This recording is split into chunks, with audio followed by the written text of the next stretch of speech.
Hey, Carmen. Hey, Can you hear me? I can. How are Awesome. you? Good. How you been? Good. Wait, I don't have you in my AirPods. Hold on. I think the audio's better. I've been really good. I like your backdrop.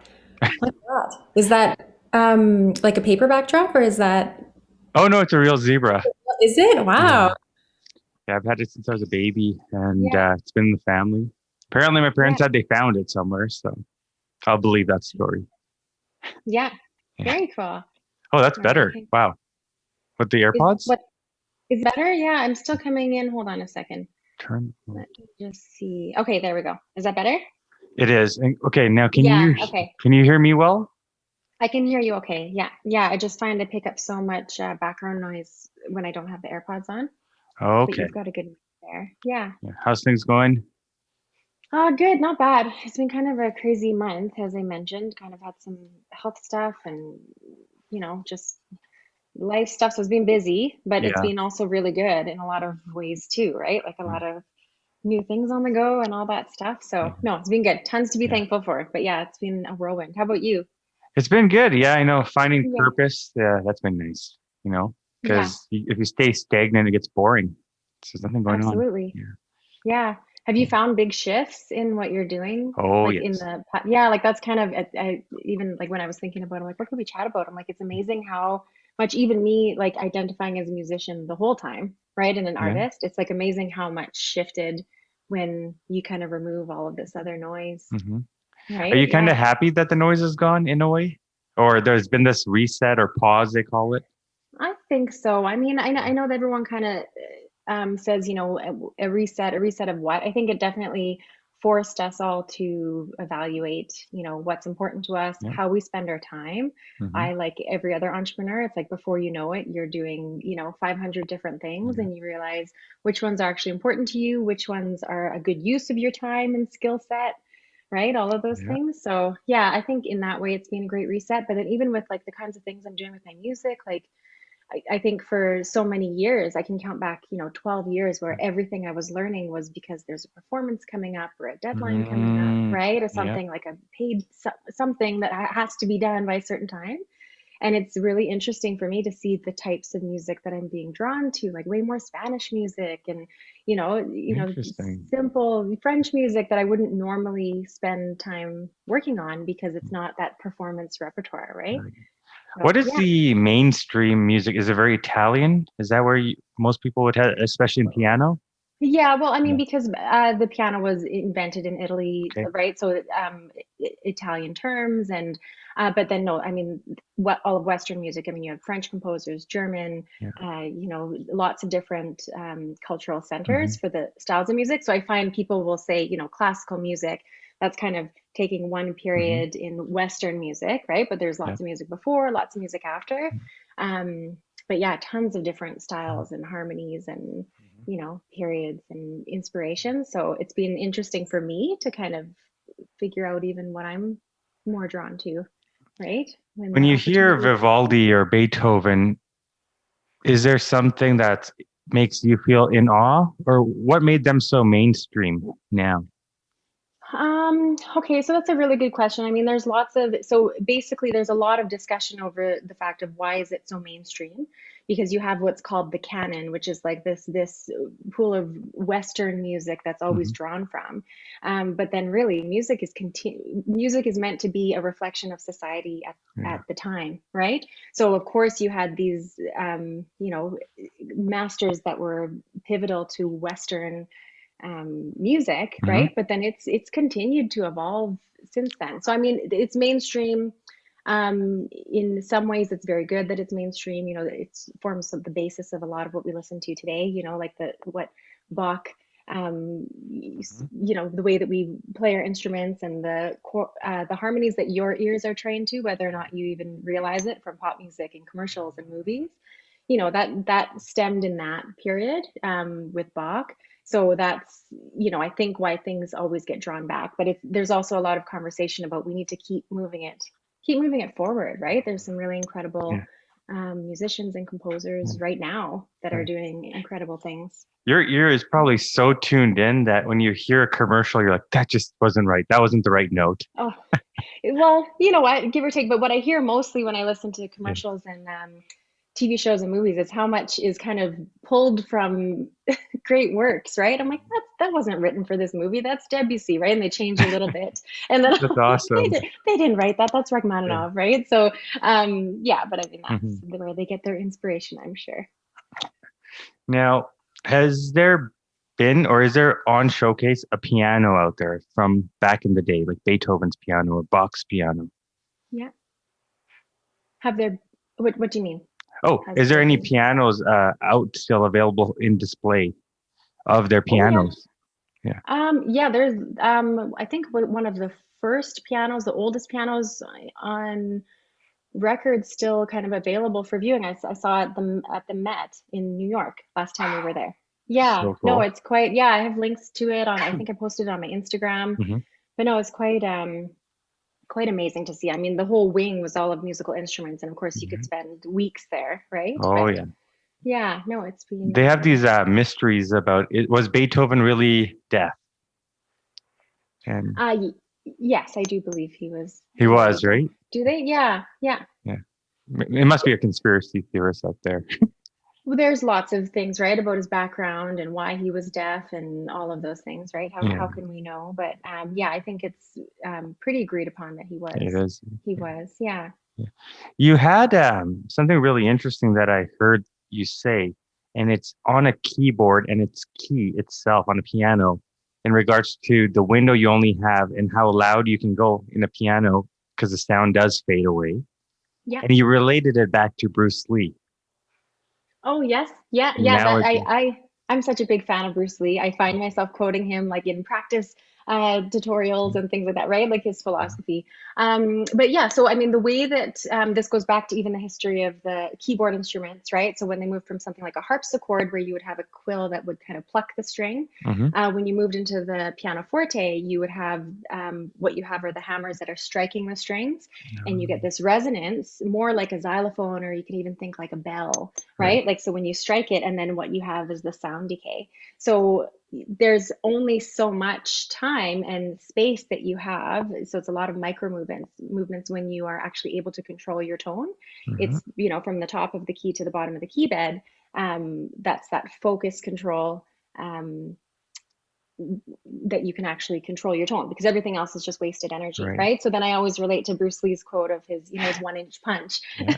right? Is because we waste so much energy when really if we just On that. focus that energy down, then that's actually where we have the greatest impact, Yeah. right? So It was really cool because it's also an analogy in life, isn't it? When you absolutely. narrow in and focus on that. Yeah. Absolutely.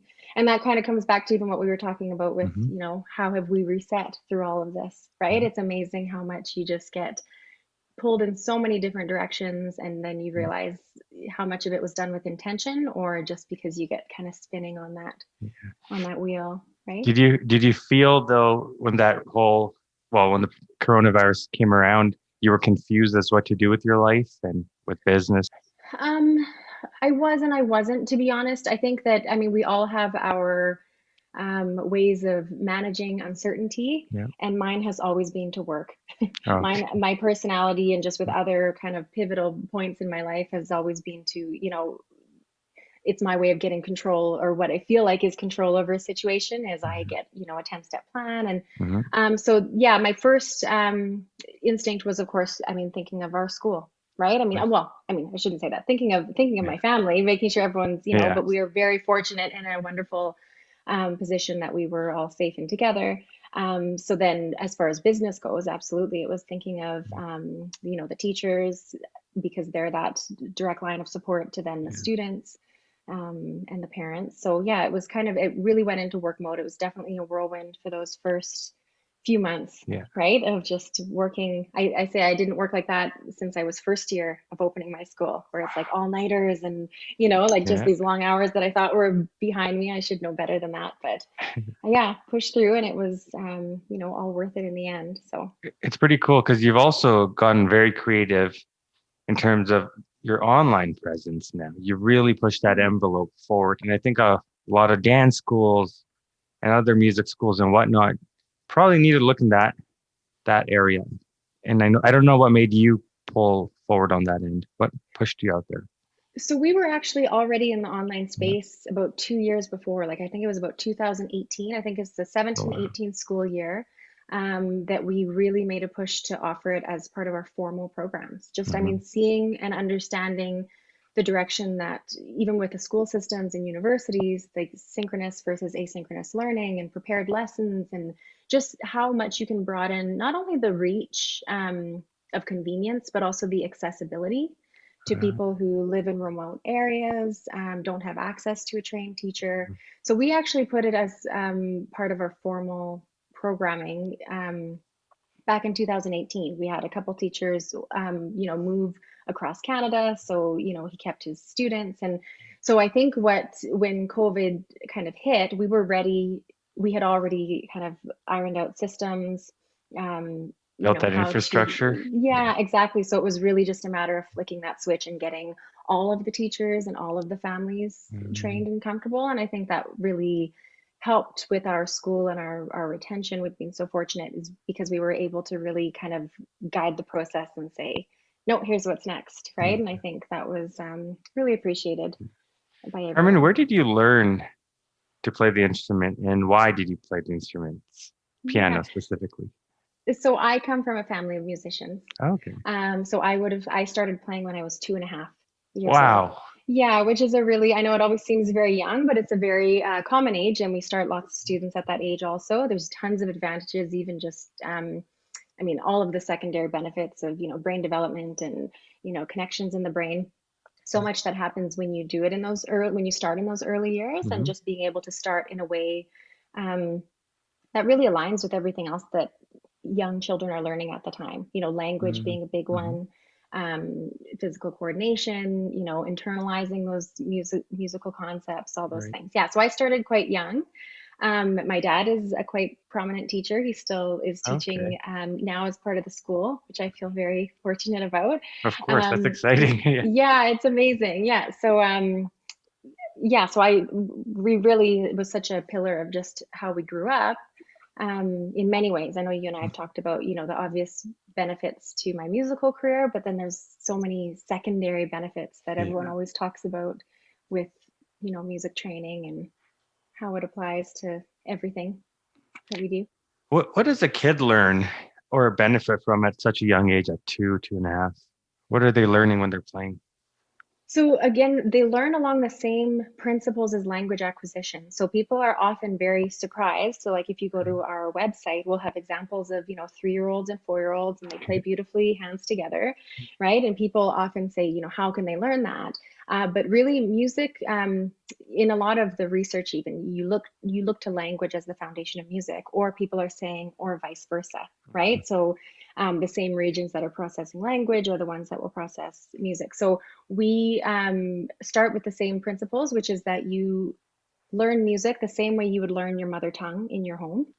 So if Interesting. you live in a French speaking home, you would never wonder if that child will speak French. You just know that You they'll just, speak French, yeah. right? But if that exact same child were being raised in a Japanese speaking home, they would learn Japanese, right? Hmm. So it starts with immersion of working, in partnership with the parents.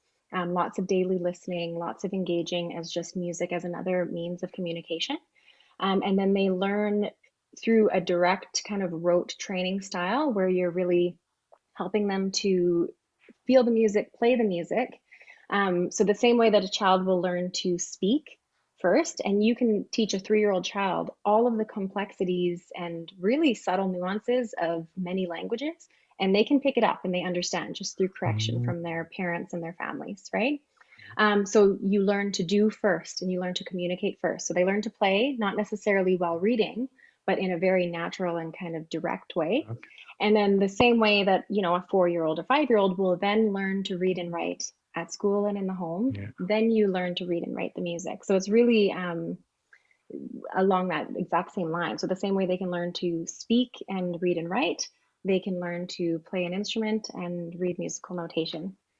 right? So Wow. it's actually more simple than language, I would say, because it's just physical contours, right? Yeah. The notation. Yeah. Is learning the instrument and actually playing it well nurture or nature?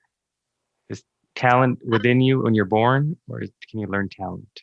Yeah. So I am a very, I have very strong opinions on this that I always say that we all have, the way I always like to say it is we all have seeds of talent within us. And so there are specific things that you need to do to cultivate and draw that talent out. And that's a lot of what I'll do when I go to, speaking presentations is there's a really clear system of how you can do the type of work that will draw out whatever your full potential is, Okay. right? So I will definitely say that it's, 95% nurture because we all have so much that we're capable of.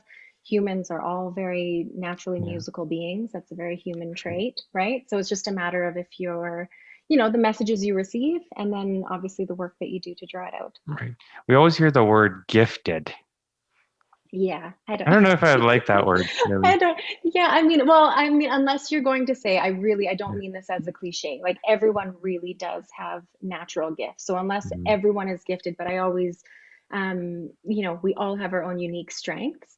But so much of it, if you look closely at the patterns of the training and the upbringing and the messages, there are specific things that really happen when you're drawing out talent, is what it is, right? Something that you can really shape actively as opposed to just kind of hoping that you're one of those lucky people, right? Yes. So I think that's why, like, one of the biggest life skills that I think are those secondary benefits that you can really draw from with a musical background is that kind of process of practice of understanding that it's not just me sitting here for 3 hours a day, because what a lot of people don't understand is that you can do 3 hours of practice and you can actually make yourself worse. That's very commonly what Oh, happens, interesting. Because right? usually you'd think that read, retain, repeat. No. Yeah, exactly, because there has to be a certain intention. You have to make sure that you're doing the right type of practice, right? So there's this misconception that, the misunderstood 10,000 hour rule. So yes,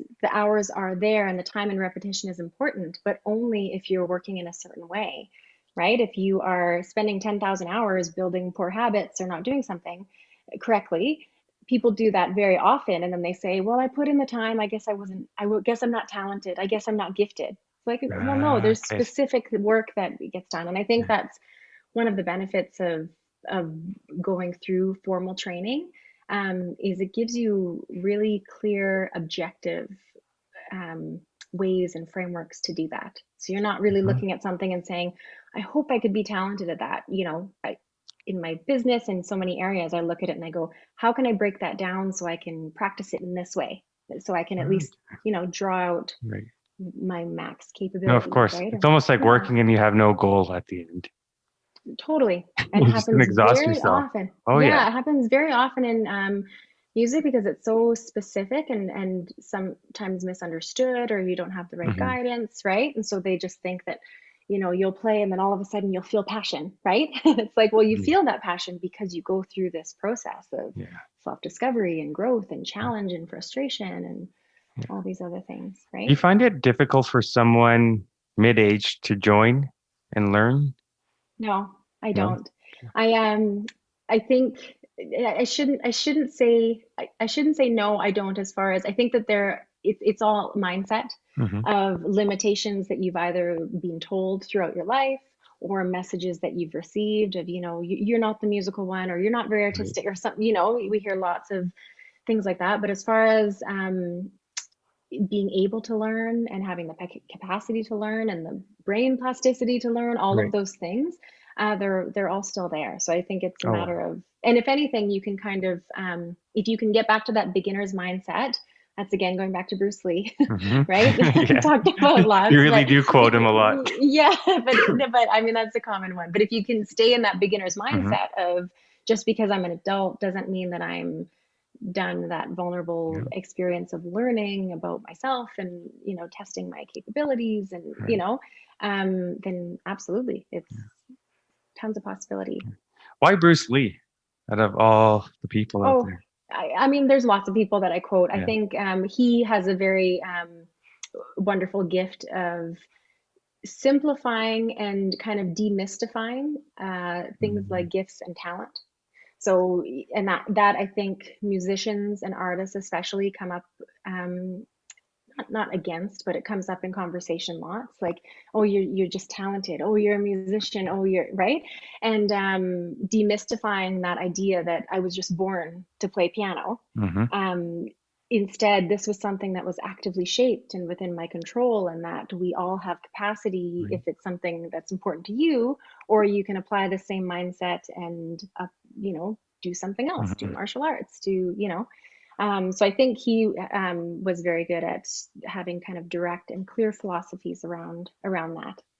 So, and I'm just a fan of Bruce Lee. Just growing up and watching all of his old movies. And he's so light, and his stature is so small, yet he's so powerful. Yeah. Set away. I mean, I was watching that video of that 1 punch or 1 inch punch. Yeah. Oh my God. Yeah. Oh yeah. Power, focus, all those. I even tried to imitate it, and I was like, no. Yeah. Yeah. Ouch. Oh yeah, be careful. But I'm sure he had some preparation for that. But yeah. Exactly. We hear this a lot, where if you're a painter, there's that starving artist mentality out there. If you're a musician, well, you're going to have to pedal for a few coins. I don't know if it's as bad here, but we see more of that in the States. Yeah, you see it a lot. How does someone apply what they're learning in music to their everyday life, and specifically in business? Yeah, so I have always been, because I think you're absolutely right. There are connotations on both sides. So when I decided, even my post-secondary, I explored many options, and we had been quite successful growing up with music, like national and international level, like we were in a good position to make a career, however it's going to be. And even with that, and this would have come from very well-meaning people, right? When I went post-secondary, I considered doing marketing and commerce, and then I kept coming back to music. I'm like, you know what, whatever it is, it's going to be somewhere around music. Yeah. And I had many well-meaning people say, well, no, this is not a way to, now you have to do something that's going to be tangibly, able to support yourself and your, do this as kind of preparation for whatever else. Yeah, like this is your side thing now. It was great you did it. You hit some pinnacles, and now time keep doing that. Yeah, keep doing that as a hobby while you're, doing something more practical.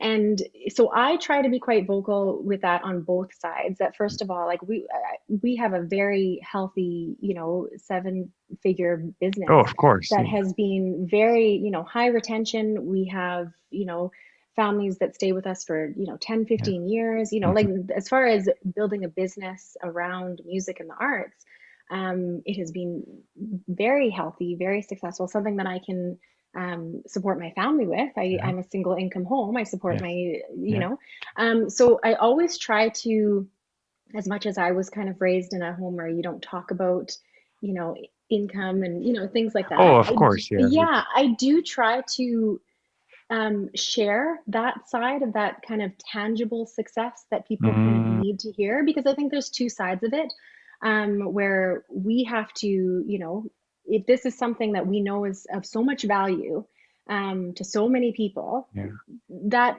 the way that society kind of requires us to show some kind of quantifiable way to back that up, right? So I try to advocate, and I know many other musicians who are living very successful on many different ways of measurement lives. They've built very successful careers with these specialized skills. And then on the other side of that, it's also the musicians, because you do get, that connotation sometimes of, especially with us expanding into the online world. It's, a much broader reach, scalable, very different model than what we're doing in our in-person school. You get pushback also of like, well, why are you trying to be so profitable? Right? Why are you trying to grow in this way? Right? Like it actually comes from both sides where, have you got that lashback yet? Why are you trying to be profitable? Yeah, no, I really like you hear that, and it's not directed directly at me. Right? No, but in general, that general conversation of like, well, if it's about music and the art, then we shouldn't really bring money into it and profitability into it. And it's not, money is a vehicle for many things in life. It's not about, the money itself, but if something is of great value, being, a chartered accountant or a pianist or a doctor or a painter, all of those things, then that tangible way of saying it's okay to have this as a career, right? So it comes from both sides, that I try to encourage people to squash that idea of the starving artist. And then similarly, when people are asked to, play for shows, come play for this, but we're not gonna compensate you, right? Like, I encourage musicians to say no, like, this is your service, this is your skill, so it has to be on all sides, in that awareness. And a lot of times they'll say, you'll get recognition, you'll It's for get exposure. your word out there. Yeah, and it's like, well, great. Like, next time I go to the doctor, I'm gonna, or the dentist or the massage therapist, I'm gonna say, like, I'm not gonna pay, but I'm gonna tell at least 10 friends about you, right? Like, it's like, so we have to kind of just be actively aware of all of that. But I think it's improved a lot. Yeah, kind of squishing that starving artist mentality. No, that's good. Where do you think that mentality comes from? Why is the arts always worried like that, and money is very taboo in the arts? I don't know if it's, yeah, I mean, that's a great question. I think that goes back to not even just with the arts. I think it's safe to say that in many different areas and cultures, like, just the idea of money is, is it good? Is it evil? Is it you're selling something, you give up your integrity if you're doing something for money, right? Like, all of these things where if it's authentic and true, you'll do it just because you love it, right? And so, yes, I do love my music. I love teaching. I'm so fortunate that I've been able to have this career around something I'm so passionate about. But then it's also recognizing that value, that it's you need a roof over your head, you have to feed yourself and your family. And if that value is there, why wouldn't I be able to have a profitable, healthy business pursuing something so important? Right. So I think that's why I think that's probably where it comes from, is that the idea that as soon as you're being paid to do something, it does change the creative process a little bit, right? Because now you're being hired to do something. But I think that's probably where it comes from. Yeah. What are quantified ways that music affects us emotionally, physically, spiritually, and mentally? Yeah, I mean, that's a loaded topic, obviously. Like, I think with music, especially, I find that we will often talk about, these really important and incredible kind of, I always call them secondary benefits, right?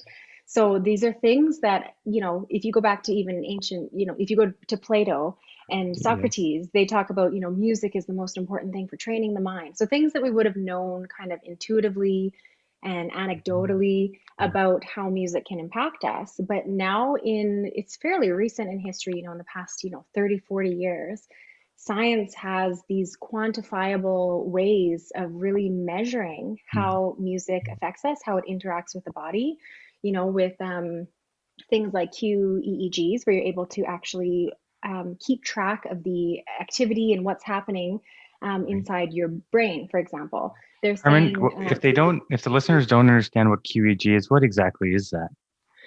So it stands for quantitative electroencephalogram. So the EE is the electroencephalogram. So basically, what it is when you're measuring, you're able to measure the activity in the different regions of the brain, right? So how you're basically able to measure how certain things that you experience, either through auditory or somatically in your body or visually, what regions of your brain, what happens when, so they're able to actually measure it and see it and quantify it is basically it, right? So with that happenings, these things that we would have intuitively known for so many years now are being measured. And what they're finding is that there is literally no other activity that activates the brain like music does. And so it kind of started as a way where, this brain research and science will help us to learn about music, but actually music is helping us to learn about the brain, right? So everything from, when they measure the brains of musicians versus like a professionally trained musician versus untrained or non-musicians, has something like 125% more gray matter in their in their Interesting. Okay. brain, right? And the connections between the regions are stronger and enlarged in a musician. So they're really starting to measure just all of these impacts that music has. Similarly with things like music therapy. So anecdotally, you would say, music is very calming. I listen to this certain frequency and I feel relaxed. But now they're really starting to measure and use in these more kind of traditional and scientific, environments, how music can impact everything from cortisol levels, sympathetic and parasympathetic nervous systems, heart rate variability, sleep, all the way down to, genome marking, which is fairly recent. Oh, of And they course. can actually track at the cellular level, right? So I think I always look at these as still kind of secondary benefits, because all of these, you have like this huge web of things that are, grown and become healthier through experiencing music. So I always brings me back to just the importance of music as a whole, right? Like that intrinsic Right. value of it's really quite a human thing, and experience to be musical and to communicate through music and speak to our babies through music and sing to them, right? And in all cultures of the world. So that's definitely it's something tangible. Again, people want that kind of quantifiable Yes. thing that they can hold on to. Yeah. Why is music important? Someone sent me an article about, now medical schools are deciding that music is, the predictor of success. And now they're choosing as a CBC article about how they're Very cool. choosing, they're recruiting based on musical background. And it's like, that's wonderful. But then I always wish that they would go further, because obviously, like, I don't think that they're choosing because they want all of their med students to be able to speak about symphonies at the social functions, right? Yeah. Really, I think it's because it keeps coming back to it's a key component to us as humans performing optimally, right? They measure it on the biological, physical, emotional, mental levels with all areas of health. And it's like, this is a key component to all of these functioning to its highest level, right? So I think it's kind of always just goes back to, it's intrinsically valuable. Absolutely. And as an entrepreneur, I listen to a lot of binaural beats. Yeah. And, there's some focused in meditation, sleep, and it's really cool to see how you can go from alpha to theta and how it affects our minds. It's pretty cool to see the sounds. Yeah. And in a very natural way too, working with like just the natural function of your brain. That's what, I think you and I have talked about this before. Like, I'm very interested in that as well. Just how much is already there naturally for us, and that we can draw on and, get those connections in our own minds using our own, electric pulses, electric pulses. So what is it with humans where, I can hear a violin or someone playing a saxophone and he hits a note and it can just make your hair go up, and that your emotion will change and you just feel something from the past. They'll take you back.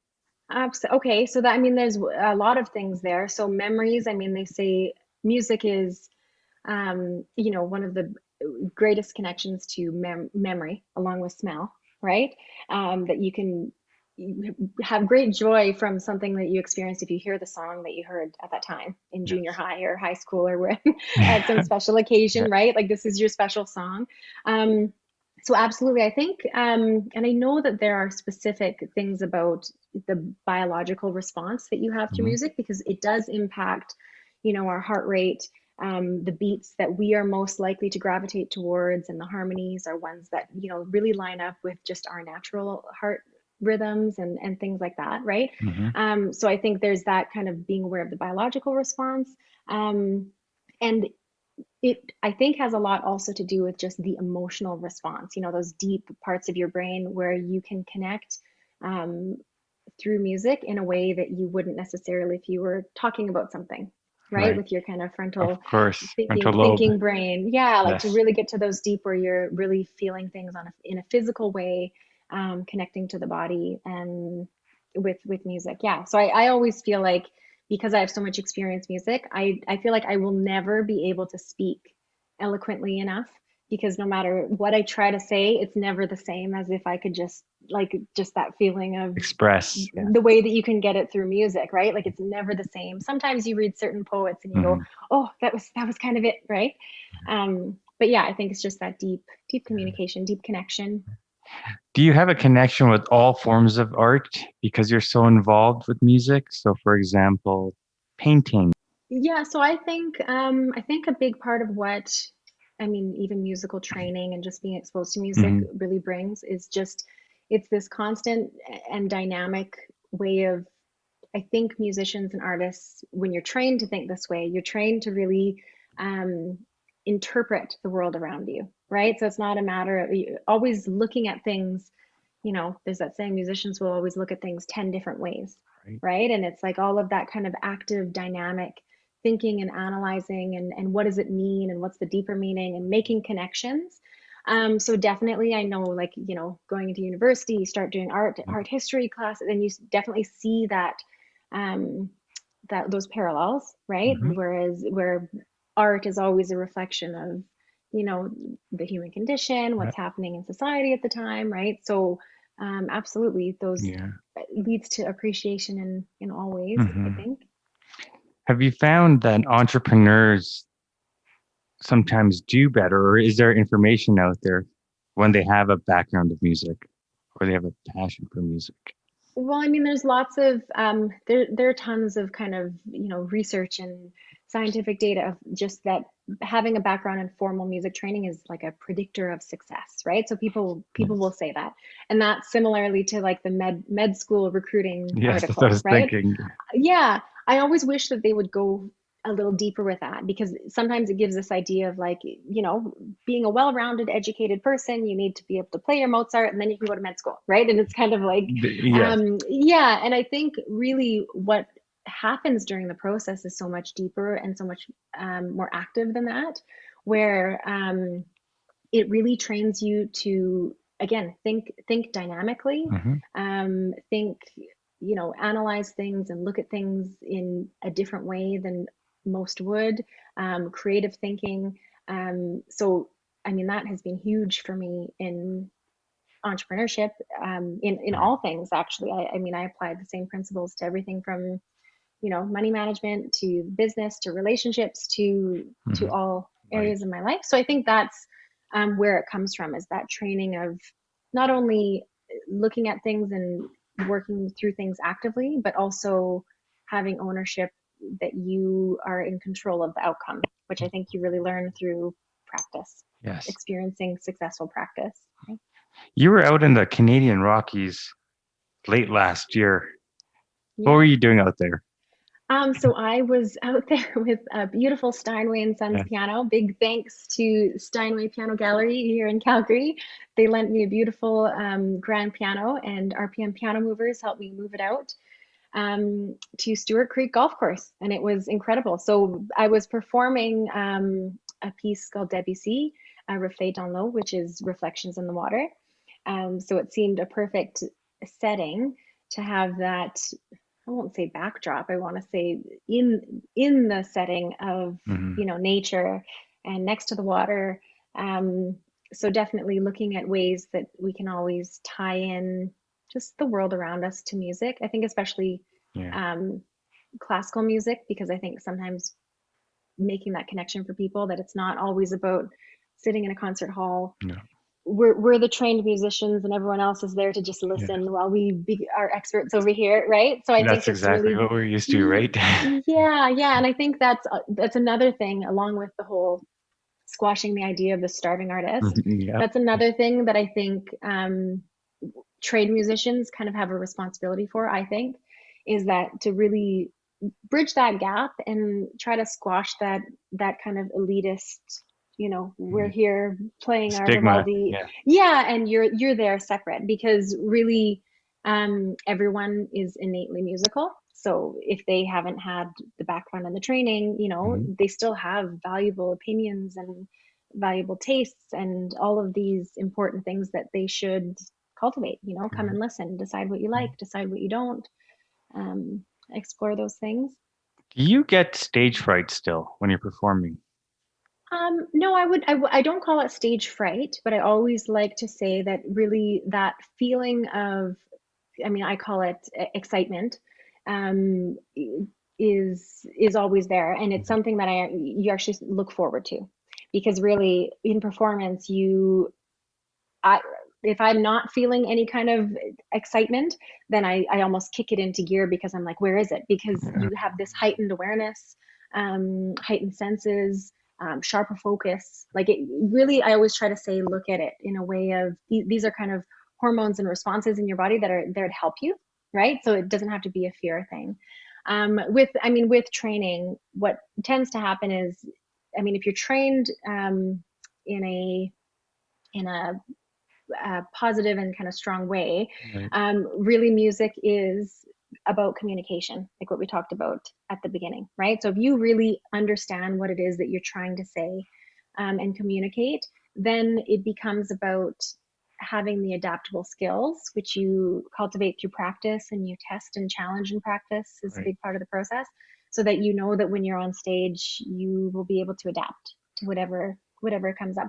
And that's really something that served me well in business and life, and right, is that ability to just kind of, you'll get up on stage, you don't know what's going to happen, but you know that you've tested and built all of your skills, so you'll be able to deal with it in the moment. We talked about all the hours at home that you spend, or where at the studio that you spend, and you're not performing or playing well enough. It doesn't count in a way. When you practice at home, do you try to pretend that you have an audience, or imagine that you have an audience? Yeah, and so I mean, I should clarify. It's not that, like, if you're not playing well enough, it's not that it always. I guess we shouldn't say it like that. Yeah, no, but no, that's okay. But I always like to say, because I never want anyone to say, "Oh, it's not good enough," right? So it's just working with that intention. But absolutely, like when you learn about how to practice, it's a feedback loop of, you break things down, you challenge them, and then you test them. So that's a really big part of kind of that loop of building skill. And that's the kind of process that you can apply to martial arts or golf or whatever it is that you're trying to improve on. So yeah, absolutely. The testing is a big part of the process that people often miss. Testing, how do you test your focus? How do you test your mental, what are you thinking about as soon as someone starts to listen, or you're in a performance? How do your thoughts change? All of these different things that you have to test: the memory, the physical. You try to cut out the noise when you're going to perform, and really hone in. Absolutely. I mean, like, to focus, hyper focus is very important in performance, but then it's also very important to know, I mean, it's a lot like meditation, to know that when you lose focus, it's not, oh my gosh, I lost focus. You'll do performances in a solo performance where you're on stage for an hour and 20 minutes easily, right? Performing. Yeah. So, I mean, it's more a matter of kind of knowing what to do when you lose focus. There's different types of memory. So you'll move from, kinesthetic, just playing, and you feel like you're in the zone, and then maybe something kicks you out of that, so then you have to switch into your intellectual memory, where you went through and you memorized the progression and where you are on the page, right? And so there's kind of all these different tools, for sure. Carmen, you practice a lot, but if you stop practicing today, will you lose it, as they call it? Really? Absolutely. Everybody will. Okay, so there's, I mean, to some degree, like, when you have really strengthened neural pathways to a certain skill, especially, I would have started very young. So if those neural pathways are there, those are quite there, right? They're quite strong. But absolutely, as far as, skill and, being able to execute, and absolutely, you have to keep practicing. So if everyone, say you and I are playing the piano and we both play this one song together, how do you know what is a good, is it pianist or pianist? Pianist. Both? But you hear both, yeah. Okay. Yeah. How do you know who's better? Is there a way to tell? Because if we're both hitting the notes, how do you know? Okay, I mean, really, so there are lots of ways that you can take that question. So first of all, it's like, there's the whole argument, is one better than the other, right? Yes. Like, how do you measure what is Bartok's quote? Is that competitions are for horses, not for Mhm. artists, right? Like that kind of idea. So I never like to go with better thumbs up or thumbs down. I always go back to, again, that communication piece is that really playing the correct notes is such a small part of playing Right. an instrument, right? Because if you can say all the right words, it doesn't necessarily mean that you're communicating something or you know what you're trying to Mhm. communicate, right? So I always say it's not a matter of, first of all, having anyone else say whether or not it's good or bad or you know, is finding, was there something that you were authentically trying to communicate? Uh, And it's a skill that you've been focusing on learning how to reliably execute, right? And so mhm. that is kind of how you can measure, is there a message that you're trying to convey and something that you're trying to express? Because that's when it's important that we recognize that it's all valuable, Very right? cool. Yeah.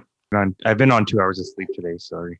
Are you? Good for you? God, I'm like, the older I get, I swear you're gonna Yeah. edit this out, right? Yeah. Yeah. Um, yeah, but no, like my sleep is everything. Like I used to do less and less sleep, and now I'm like, if I miss a good night's sleep, it's like 2 weeks, and it's like yeah, I'm like, Yeah. I need the sleep. So yeah, Yeah. get I some mean, rest. 2 hours, and I mean, you're like, oh, okay, Oh, great. I'll be productive today. You're not. no, It's no, and you it's not need the it. same, Yeah. right?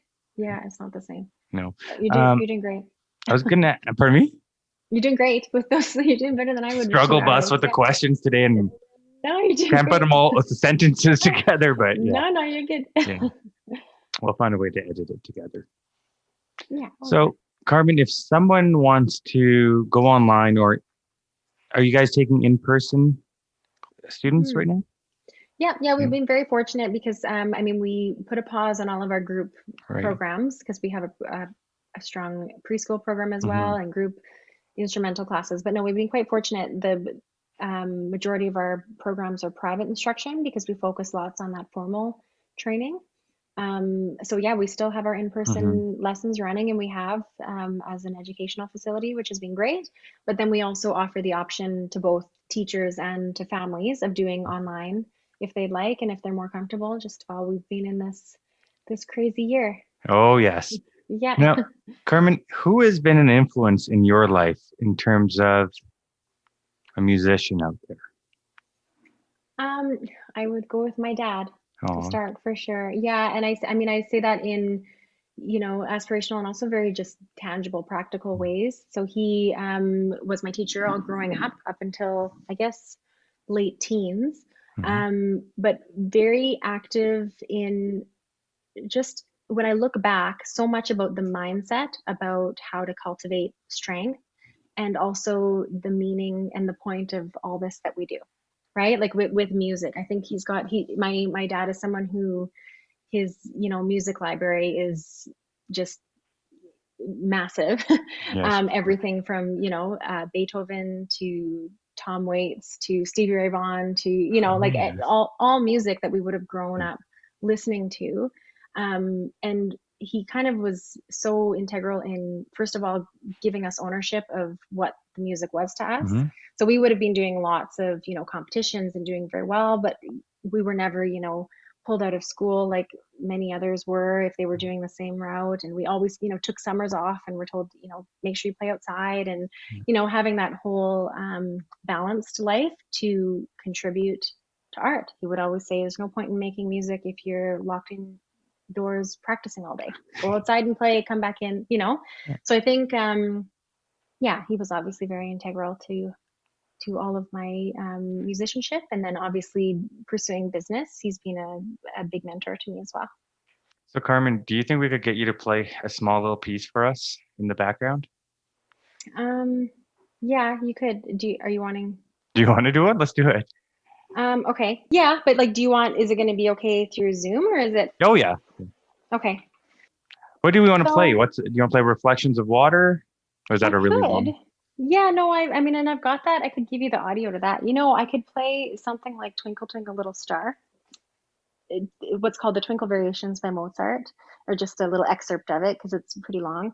And it's a theme and variations, which I think is a perfect example of musicians taking one simple idea Mm. and how many different ways they can look at it. So he basically took the theme of what we know as Twinkle Twinkle Little Star. It's a French folk song, and he changed it in 12 different ways, right? And so Very for us cool. to be able to hear, right? So if this is the theme, you'll recognize it.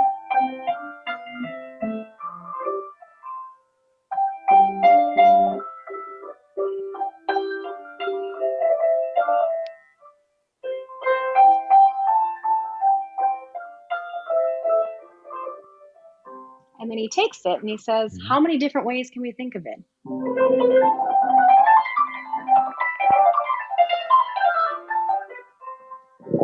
AirPods on.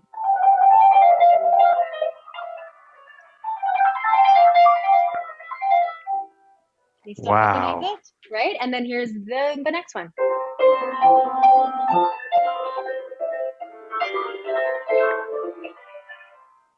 Holy Still smokes. recognize it, Yeah. or like the third one? Yeah.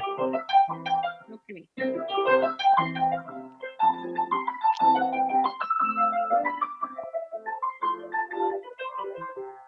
Right, so that's another example, right? So it's Yes. kind of these examples of like, this is how musicians think. It's like, that's Twinkle Twinkle Little Star. How's 12 different ways that you can look at it, Yeah. right? So Wow. Great job. thanks. Yeah. Now, does your hands hurt at times? No. And that's something I'm a big advocate for, is that your hands shouldn't hurt. Because if you are working with so pianists are among the highest that have, repetitive strain injuries. Because, I mean, just the nature of our instrument, if I'm playing a violin, at least I can adjust my body, even without realizing it, even without guidance, I'll adjust my body, right? But this is a stationary instrument. I have to sit down at it, and it's not going anywhere, right? So when people have issues, it's usually they're not working properly with the instrument. Right. It's a big part about what my online training is about, proper technique, working with the natural design and healthy movement of the body, right? And then you should not have pain. Right. Yeah. Now, how important is posture? Hugely important. Yeah. Hugely important. Yeah. And I mean, so what posture is, we try to say balance as opposed to posture, right? So really, again, working with, support of your body and with its natural design. So working, from your pelvis, centered core, and the way that our collarbones and our arms are all, working together. Many people don't realize how important our neck is to playing the piano, right? Okay. So there's a lot that you learn from just learning how to, work with the instrument. You've been praised by the late Dr. Lee. He would always tell me about you and how amazing you were and talented. And today I can see just the way his hands used to move is the way your hands move. There's a way that pianists, they have a hand movement, and it's a thing. He was he's an exceptional human being and musician, also an incredible person in many different ways, who was a very skilled musician, absolutely. And he's a perfect example of, he had such refined skill as a musician. You can see how he would have applied that skill as a surgeon, right? Like just with all of that awareness and detail. Now, I think about it and I see your hands, and it reminded me of his hands, the way they would move. Do you think it's because you need to be specific as a surgeon, and you learn those techniques as a pianist? Like just every movement counts, the soft, the hard push, whatnot. Absolutely. Yeah. Like when I see people who have reached a high level of piano and then they move to something like surgery, right? I can definitely see, because there's so many, when you talk about piano technique and the physical movements in piano technique, you have what's called the invisible technique. So you may not be able to see how many things that the performer is aware of, but we're aware of the rotation in our arms, the lever of our fingers, the feelings in our collarbones and nerves in our neck, right? So it's like all of these things that you are absolutely, you train a heightened awareness to. And as I mentioned, the whole piano key, is from here to here. Yeah. Just such a small space into that key bed, right? So everything that you are working towards, these micro movements, and the nuances, and again, being very reactive to it being dynamic in the moment, because the nature of this art, we have beautiful artwork that will stay that way. Whereas the nature of music is that it's active and it's different every time, and Right. it's more of a living thing that will be different and surprise you, and you have to adapt, right? And not many people know this, but you can play a violin and you can make that sound and you can hold that sound for a bit. But with the piano, it shoots out and, like you said, it just fades. Yeah, exactly. And that's just kind of knowing there are obviously different, challenges to all the different instruments, right? But piano is one where even if we think we're creating smooth lines, the nature and the mechanics of the instrument is that we produce a sound and then it immediately starts to fall. So a lot of what we do as pianists is we are always, first of all, I won't say manipulating, but kind of managing what you think you hear, right? So you think you're hearing growing sounds, but none of them are growing, right? I have to work with not just the music that you're making, but also with the resonance. So I always say that when you're thinking of piano, so many people get focused on, the keys down here. Actually, the work that we do is up here. It's how you mix it, right? That's why they say like the piano's like an orchestra. Ones, partly because of the range, but it's also because of how everything mixes. Are you big? You're big in self-help. Read tons. So I feel like at different times, a book that I always love to recommend is Talent Code by Daniel Coyle. Because that I think does a great job of kind of cutting out a lot of the noise of what we talked about, about talent and nature versus nurture. The Power of Music is Elena Mann's, is a really fascinating book. And Live Wired by David Eagleman, I just read. Interesting. So none of these are actually personal growth books now that I see it, but they're kind of along the same lines of like neuroscience and development and, all of the impacts of music and all these different interesting things. What is something you could leave the listeners with in regards to living a more meaningful and purposeful life and finding balance in life? Because I feel like you've really done that, and obviously music has helped with that. But what can music do for the listeners, or if they can apply it to their life? Thank you for saying that. It seems like I've done that. I think like all of us, right? We're always, and you know what resonates with me is, John Sheplack. Yes. Right. And he will usually say things about, stop trying to find balance, focus on finding rhythm. And as a musician, I think that really speaks to me because, and it can speak to all of us, because it's this active, dynamic process of none of us find balance and then there we go, we're balanced, right?